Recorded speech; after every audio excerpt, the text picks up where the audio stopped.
Hello friends, आज की class में हम परसेंटेज का पार्ट 2 कराने वाले हैं। पार्ट 2 में आपकी इनकम से रिलेट करके क्वेश्चन होता है और एक एग्ज़ाम से रिलेटेड, जिसमें आपके स्टूडेंट्स कितने परसेंट अंक प्राप्त करके फेल हो जाते हैं, पास हो जाते हैं, ये टाइप का क्वेश्चन।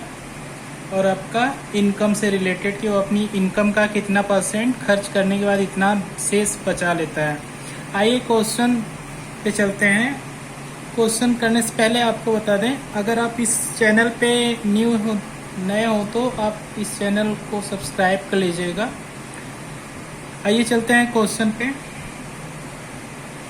रमेश अपनी मासिक आय का 20% भोजन पर, 30% वस्त्र पर तथा 15% मनोरंजन पर खर्च करने के बाद 700 रुपये बचा लेता है। उसकी मासिक आय क्या होगी? देखिए, जब भी परसेंटेज में बात करता है तो हमेशा आपका 100% में बात करता है, यानी उसकी जो आय रही होगी वो कितने रही होगी। स्टार्टिंग में उसकी आय 100% रही होगी। अब 100% में से वो कितना परसेंट, 20% आपका खर्च कर रहा है किस पे? भोजन पे। फिर कह रहा है 30% आपका किस पे खर्च कर रहा है? वस्त्र पे। फिर कह रहा है 15% आपका किस पे खर्च कर रहा है? मनोरंजन पे।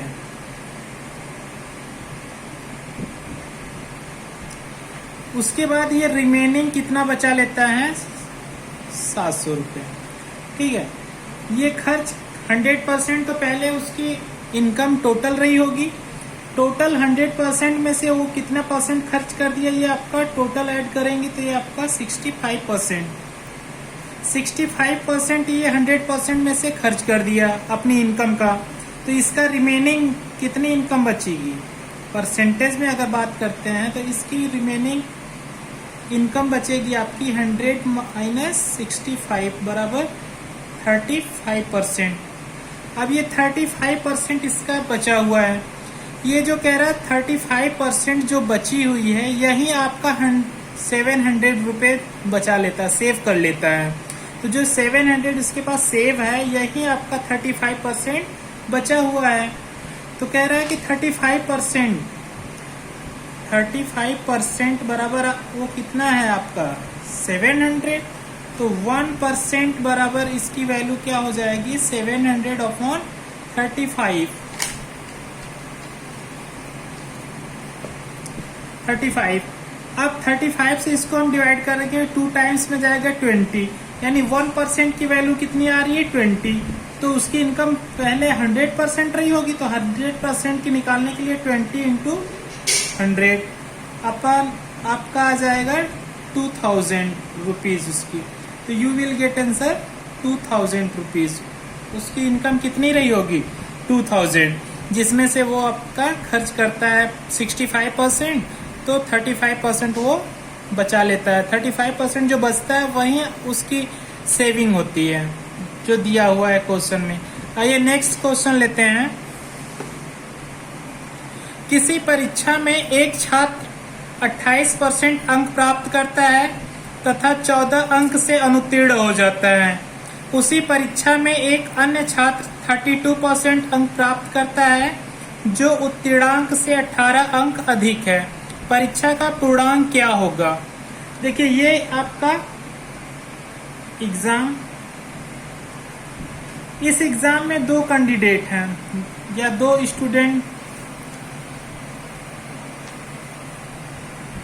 और आपका एक ये स्टूडेंट।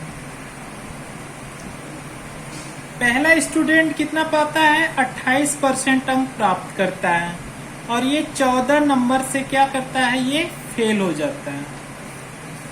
लेकिन जो सेकेंड वाला स्टूडेंट है, ये कह रहा है 32% अंक प्राप्त करता है, और 32% अंक प्राप्त करने के बाद पास भी हो जाता है और 18 अंक उत्तीर्णांक से अधिक लाता है। इसका means you can say that कि 18 अंक जो है वह एक्स्ट्रा लाया है।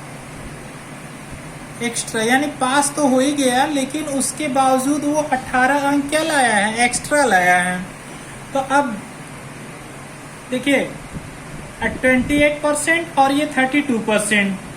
28% वाला अगर 32% पाता तो ये भी इसके इक्वलेंट हो जाता, बराबर हो जाता, न कोई फेल होता न पास होता। लेकिन ये कह रहा है सेकेंड स्टूडेंट 32% प्राप्त करता है और 18 नंबर पास भी हो जाता है और एक्स्ट्रा भी ले आता है। तो पहले देखिए, अगर ये भी अगर 28% पाता तो ये भी क्या होता, 14 अंक से फेल होता ये भी, और 18 पर जो अंक ये लाया है एक्स्ट्रा, ये 18 अंक ये ला भी नहीं पाता। तो दोनों 4% की वैल्यू, इनके बीच की डिफरेंस जो है कितने परसेंट की है आपके, इसके बीच की वैल्यू जो डिफरेंस है वो 4% का डिफरेंस है। 4% तो ये सेकेंड स्टूडेंट अधिक पाया है। तो ये 4% पाने के लिए ये क्या किया हो, पहले तो 14 नंबर ये पाया होगा पास होने के लिए, क्योंकि पहला 14 नंबर से फेल हो रहा था। तो 28% ये पाया, तो उसके बाद ये 14 नंबर पाया, यानी 4% की वैल्यू कितनी हो गई आपकी। इन दोनों को ऐड कर देंगे तो ये आपका 8 4 12 को 2 हो गया, और ये 32, ये 4% नंबर अधिक पाया है सेकेंड स्टूडेंट। तो ये 4% की वैल्यू आपकी कितनी हो गई, 32%। 32 1% अगर निकालते हैं तो 1% 32/4, 4 8 जा 32, यानी 8 अंक। 1% बराबर कितना अंक हो गया आपका, 8 अंक। अब कह रहा है शुरू में एग्जाम में कितने नंबर का रहा होगा, 100% का। तो 100% निकालने के लिए आपका 8 × 100, तो आपका ये कितने का हो गया, आपका 800 का। ये परीक्षा का पूर्णांक कितना रहा, 800 नंबर का। You will get answer. Next question लेते हैं।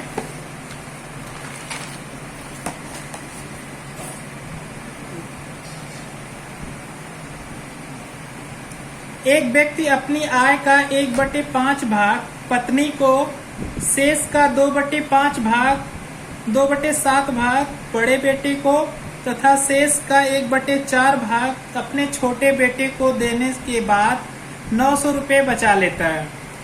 उसकी शुरू में बात कर रहा है कि 100% उसकी आय रही होगी, यानी उसकी इनकम कितनी रही होगी, 100%।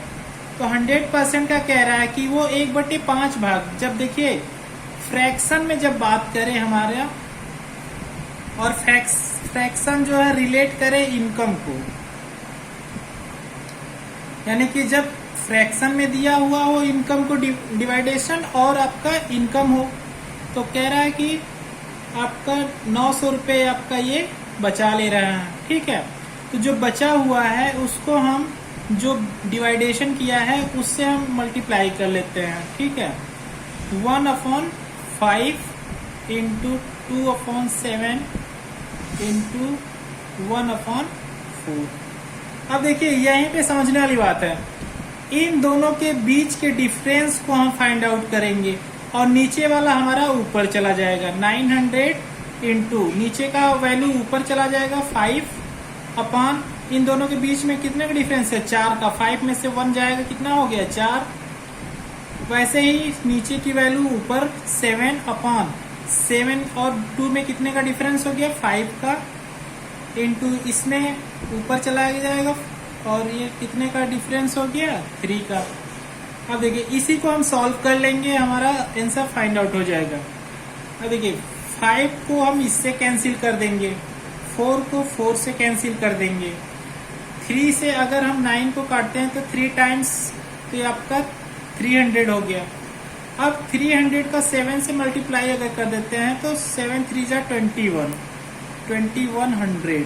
यू विल गेट आंसर 2100, यानी उसकी इनकम कितनी थी, 2100 रुपये। Thank you so much for watching this video. अगर आप चैनल पे नए हो तो सब्सक्राइब कर लीजिए और शेयर प्लस कमेंट करिएगा, जिससे हम मोटिवेट होकर आपके लिए नेक्स्ट वीडियो ले आते हैं। तो thank you so much for watching this video once again.